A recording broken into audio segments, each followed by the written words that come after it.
8h30 sur Al-Oula, ravi de vous retrouver pour cette nouvelle édition à la une ce soir.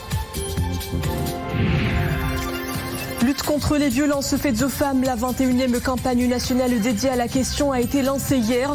Une mobilisation sociétale tous azimuts pour une autonomisation des femmes et la consolidation de leurs droits dans la société.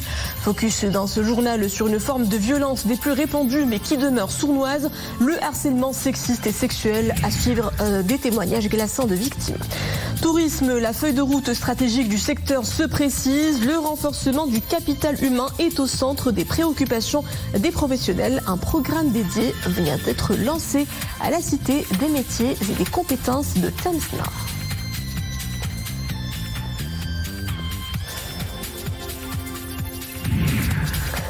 Puis coup de projecteur sur les temps forts du FIFM. Cette 20e édition du festival donne à voir une belle constellation de films.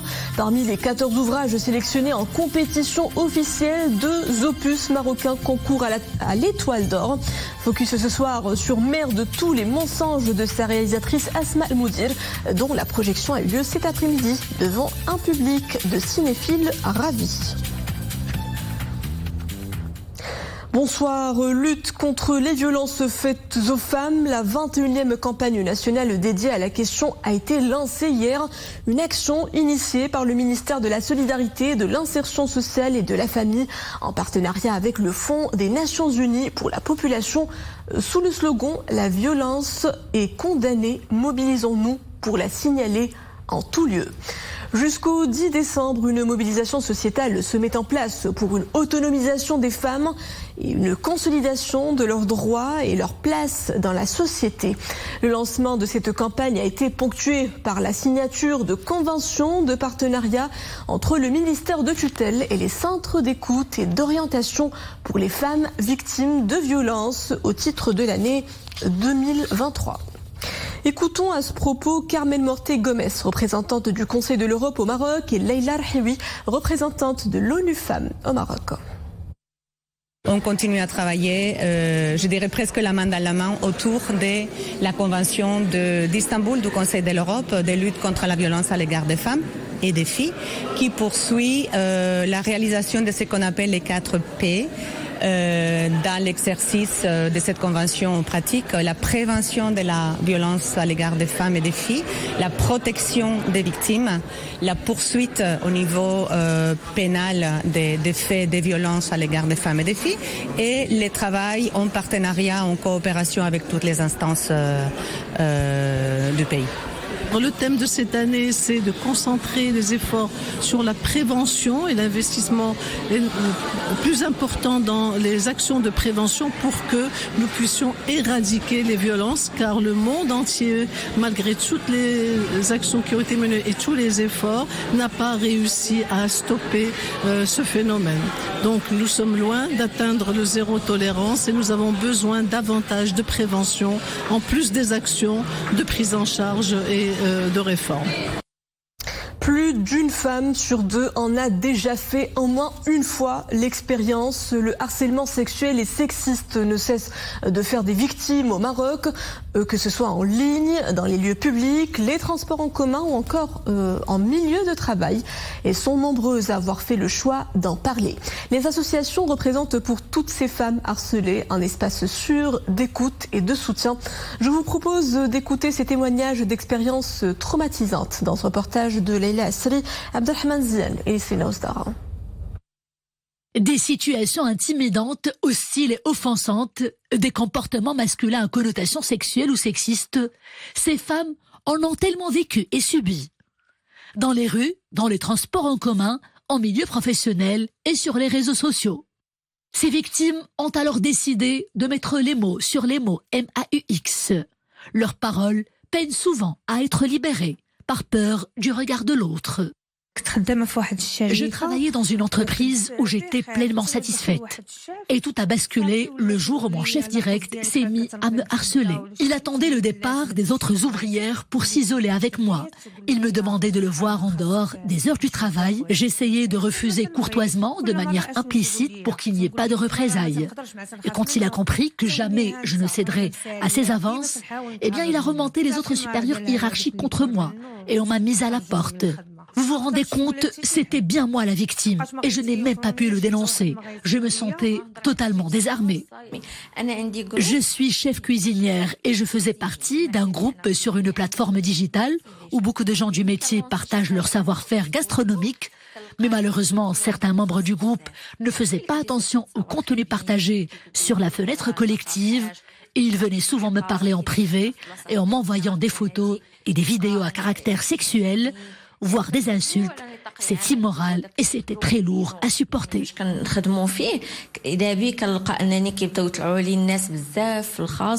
Gêne dans les espaces publics, pression et chantage en milieu professionnel, atteinte à la pudeur.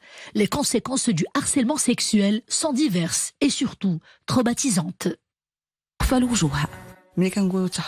Quand on parle de harcèlement sexuel, eh bien on parle d'une pratique illégale qui peut avoir lieu dans les endroits publics ou alors en milieu professionnel ou même sur les réseaux sociaux. Ça peut être un harcèlement sexuel avec un acte ou même avec un simple verbe.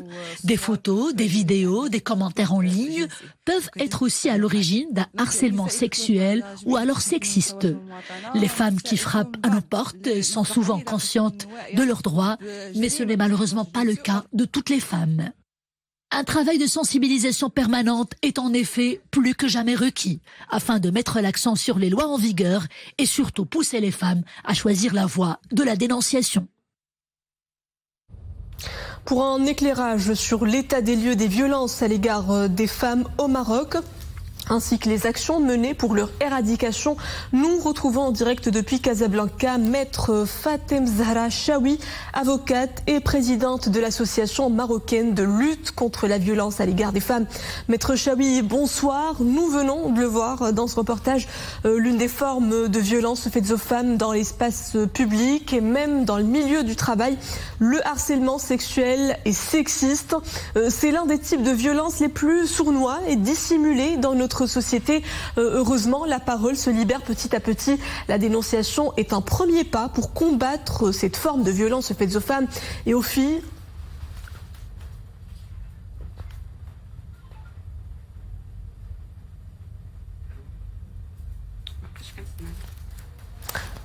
Maître Chaoui, il paraît que nous accusons un problème de connexion que nous essayerons de rétablir au plus vite. C'est donc après-demain, jeudi 30 novembre, que s'ouvre la 28e conférence des parties, Convention cadre des Nations Unies sur les changements climatiques. Au cœur des débats à venir, le financement de l'action climatique, insuffisance de fonds, complexité de l'accès au soutien financier, des problématiques épineuses qui occuperont les discussions de cette COP28. Des pas de géant, c'est ce que devront faire les gouvernements du monde entier pour éviter la crise climatique. La communauté internationale sera notamment exhortée à respecter ses engagements financiers vis-à-vis de l'action climatique, notamment les 100 milliards de dollars promis annuellement aux pays en développement.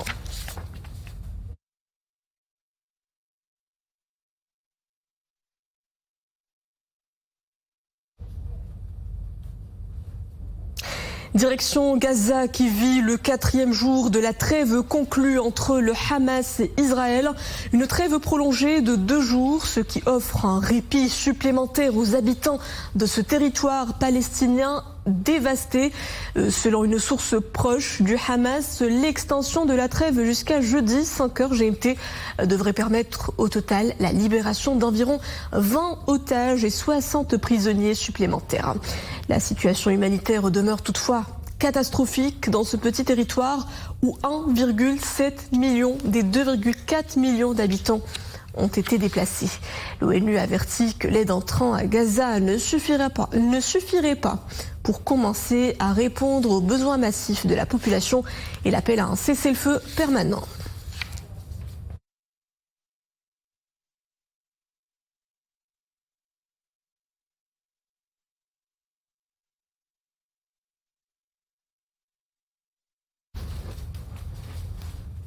En Inde, heureux dénouement pour les 41 ouvriers piégés dans le tunnel effondré, coincés depuis 17 jours dans une partie de l'ouvrage en construction dans un état himalayen. Les hommes ont été secourus et se portent bien. Leur libération par les équipes de secours s'est faite à travers les 57 mètres d'un tuyau en acier sur des civières spécialement équipées de roues. Un soulagement pour leurs proches.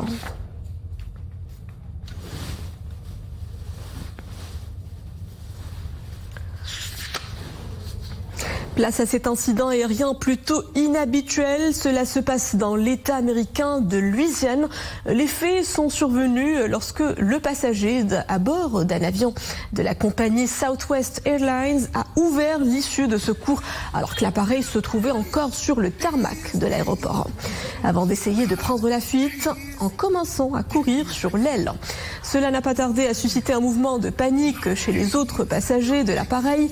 L'avion a été partiellement évacué, tandis que l'auteur des faits a tenté de fuir le terminal avant d'être intercepté et transféré à l'hôpital psychiatrique.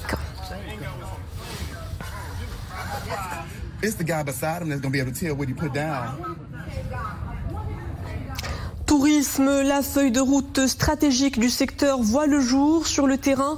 À Tamsna, une rencontre kick-off a réuni les responsables du ministère du Tourisme, de l'Office de formation professionnelle et de promotion du travail, ainsi que la Confédération nationale du tourisme autour des pistes de développement de l'offre de formation dans le secteur.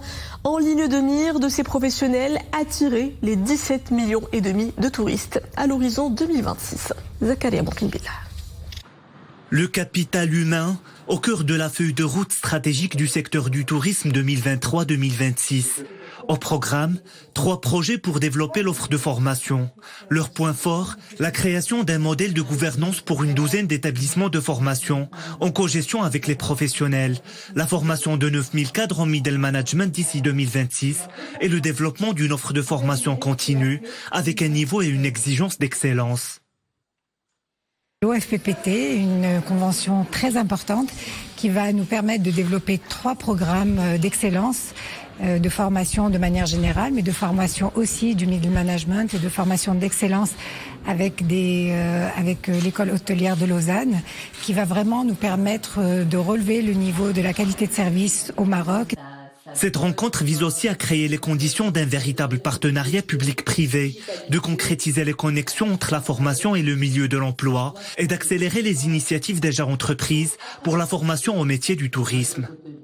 Nous pensons qu'il s'agit d'une opportunité pour nous d'élargir le spectre de notre offre de formation pour inclure le tourisme rural, le tourisme culturel, le tourisme en milieu désertique et bien d'autres thématiques. Un secteur qui porte un réservoir de croissance, d'opportunités et de carrière absolument exceptionnel. C'est un des rares secteurs dans lequel l'ascenseur social continue à bien fonctionner. Et puis c'est surtout un secteur qui donne la possibilité à des jeunes et des moins jeunes de se passionner pour des métiers divers et variés.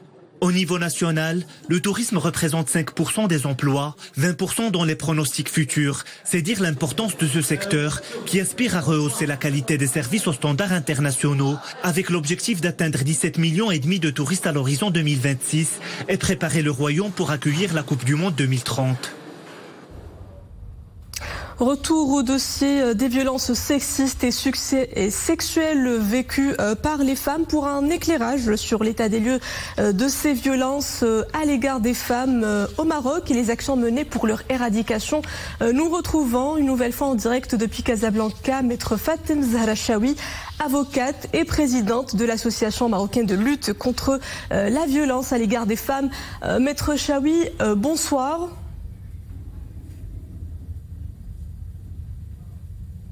Bonsoir.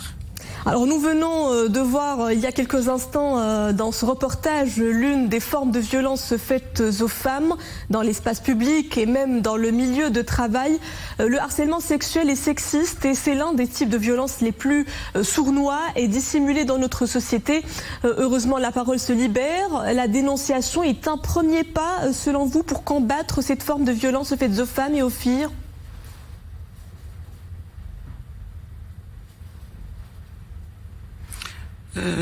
D'abord, merci pour l'invitation. Effectivement, la dénonciation est très importante et comme nous l'avons vu dans votre reportage et comme ça a été assez bien exprimé, aujourd'hui, l'invisibilité de la violence à l'égard des femmes est un peu cassée, mais toujours est-il, les violences à l'égard des femmes ont toujours été un sujet tabou, un sujet une affaire privée, d'ordre privé, qui concerne la famille. Donc, même après ce reportage et tous les chiffres qui ont été donnés, il reste l'ampleur du phénomène. Avec les chiffres n'est pas réaliste parce que la réalité est encore plus triste parce que un nombre de femmes, jusqu'à présent, même si les langues se sont libérées, mais toujours est-il, il reste un grand nombre de femmes qui ne dénoncent pas, d'abord parce que il y a une normalisation, il y a l'invisibilité de la violence à l'égard des femmes et le fait qu'elle soit tabou. Il y a qu'un grand nombre de femmes normalisent, la société normalise avec les violences dans le cadre des femmes. Un grand nombre de femmes considèrent que c'est une chose normale qu'ils soient victimes de violences. C'est pour ça que pour les déclarations au niveau juridique, juste il y a un peu plus de 10% de femmes qui déclarent, qui déposent plainte. Donc malgré tout, la dénonciation reste très insuffisante et le sujet reste encore tabou. Le mouvement féministe a beaucoup fait pour casser le mur de silence. C'est une bonne chose qu'aujourd'hui on en parle, mais toujours est-il que les chiffres et la réalité elle est plus triste que ce que donnent les chiffres. Nous sommes effectivement devant une triste réalité, mais surtout un véritable problème de santé publique qui touche un peu plus de la moitié des femmes marocaines. Vous, en tant qu'avocate qui êtes amenée à accompagner les victimes dans leurs démarches juridiques et judiciaires, quels sont les genres de dossiers de violence commis à l'égard des femmes et que vous voyez souvent défiler au sein de votre cabinet?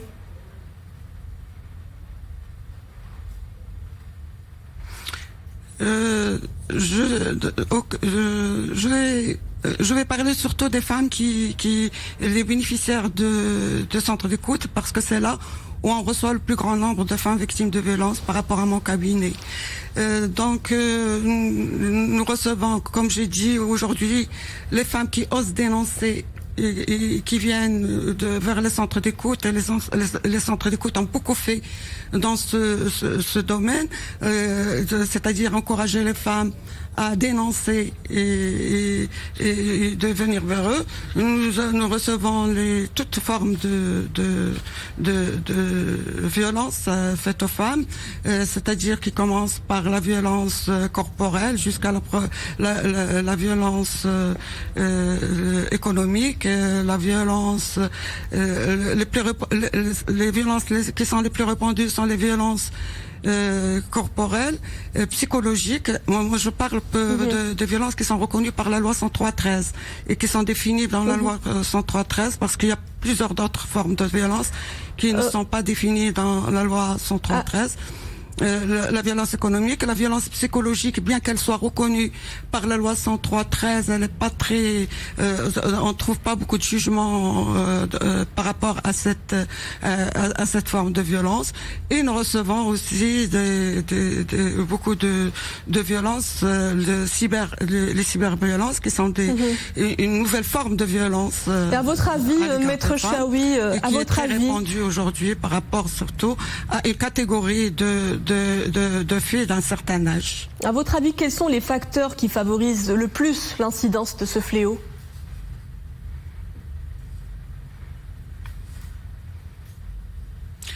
Vous savez, le phénomène violence faite aux femmes est très complexe. Il englobe plusieurs critères, plusieurs causes. Donc, entre autres, comme je disais, la normalisation avec la violence, la facilité de l'accès à un écran et de pouvoir dire ce qu'on a envie de dire, c'est-à-dire, et la difficulté de poursuivre la personne qui est derrière un écran, ça encourage et surtout le phénomène de la notion et du principe de la perception de la supériorité de l'homme, surtout dans les espaces publics, c'est-à-dire le cyber. C'est un espace public comme l'harcèlement dans l'espace public, c'est-à-dire dans les rues. C'est un harcèlement où l'homme se considère vraiment supérieur et que c'est un espace qui ne devait pas être aussi les femmes aussi que les femmes aussi y contribuent. Donc c'est tous les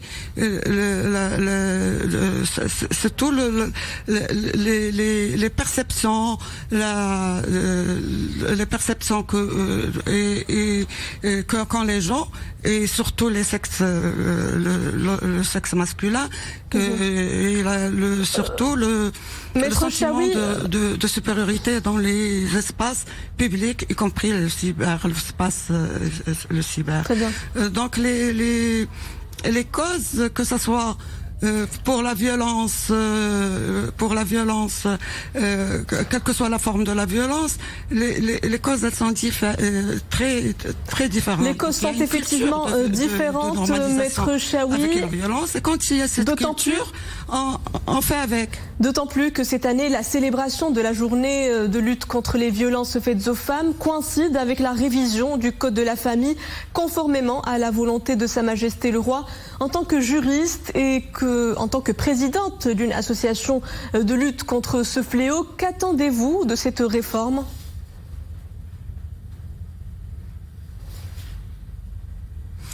On attend beaucoup de cette réforme. De toute façon, on a été entendu par la commission. Elle a reçu à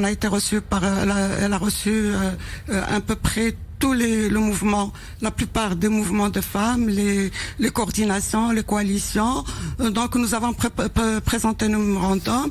Nous attendons à ce que, au moins, qu'il y ait une philosophie d'égalité homme-femme dans le code de la famille, parce que après le code de la famille, d'autres lois vont suivre. Y compris la loi pénale, le code pénal. Donc nous attendons beaucoup de cette loi. Nous avons fait ce qu'il y a à faire. Nous avons préparé nos mémorandums. Nous les avons présentés à la commission qui était très à l'écoute. Donc et de toute façon, nous attendons que comme c'est un projet, un chantier ouvert par Sa Majesté, nous attendons beaucoup de ce code de la famille en ce qui concerne l'égalité homme-femme, parce que l'égalité, ça commence par la famille et après ça s'étend sur la société. Maître Fatem Zahra Chaoui, avocate et présidente de l'association marocaine de lutte contre la violence à l'égard des femmes, merci pour ces éclairages. Vous étiez en direct avec nous depuis Casablanca. Place à notre escale quotidienne FIFM. Parmi les 14 longs métrages en lice pour la prestigieuse Étoile d'Or, 2 œuvres cinématographiques marocaines concourent en compétition officielle du festival. Mère de tous les mensonges d'Asma El Moudir, le film a été présenté en première au régional cet après-midi à Marrakech. Plein feu sur cet opus avec Dominique Orlando, Asmat Tzazi et Mohamed Hassan Mskour. Tout comme ce fut le cas pour Kamel Azrak il y a 48 heures, la salle était également archi pleine cet après-midi pour assister à la projection du 2e film marocain inscrit cette année dans la compétition officielle. The Mother of All Lies est le premier long métrage de Asma El Moudir.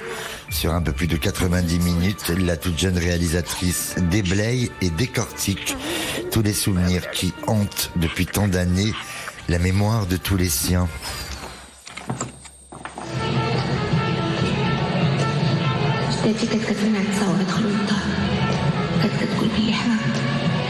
Un huis clos familial où le silence est la ligne de conduite, car dans cette maison, la conviction que les murs ont des oreilles est aussi tenace qu'irrévocable.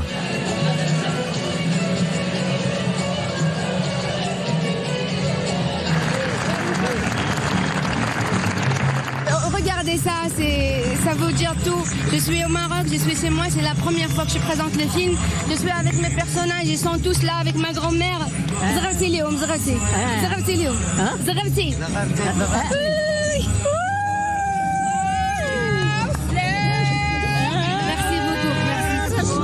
Auréolé du prestigieux prix de la mise en scène reçu cette année à Cannes dans la section Un certain regard, la mère de tous les mensonges était donc particulièrement observée et attendue. Je suis très très émue et de connaître des faits historiques qui peut-être m'avaient échappé. Et je trouve que le travail artistique est extraordinaire, tout simplement. Beaucoup de créativité, vraiment un très très beau travail. Très impressionnant, ce mélange de récits avec des personnages et puis des fabrications miniatures. C'est très parlant en fait, et je pense que ça parle à tous les âges. Vous comprenez l'émotion qu'a suscité le film ici même? Non seulement je la comprends, mais je la vis. Donc voilà. Qu'en penseront les membres du jury et sa présidente Jessica Chastain lorsqu'il s'agira de proclamer le palmarès de cette édition 2023, soit samedi prochain dans la soirée?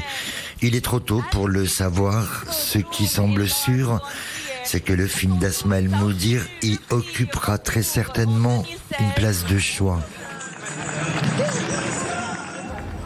Et à Rabat, installation du jury de la 21e édition du Grand Prix national de la presse. C'était lors d'une réunion présidée aujourd'hui par le ministre de la Jeunesse, de la Culture et de la Communication, Mohamed Mehdi Ben Saïd.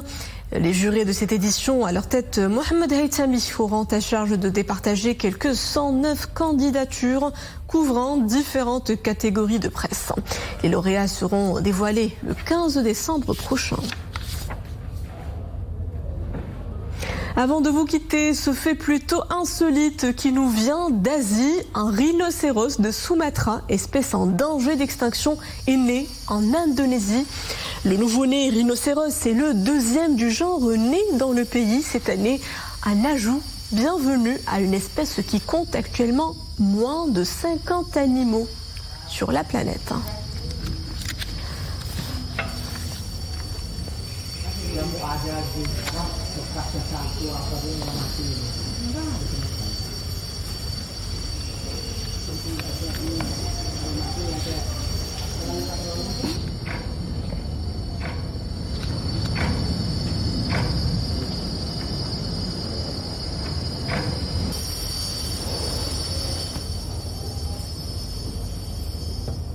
Et c'est sur ces images que nous nous quittons. Merci à vous d'avoir suivi cette édition. Le retour de l'information en langue arabe est à 20h30. Excellente suite des programmes à tous sur Alioula.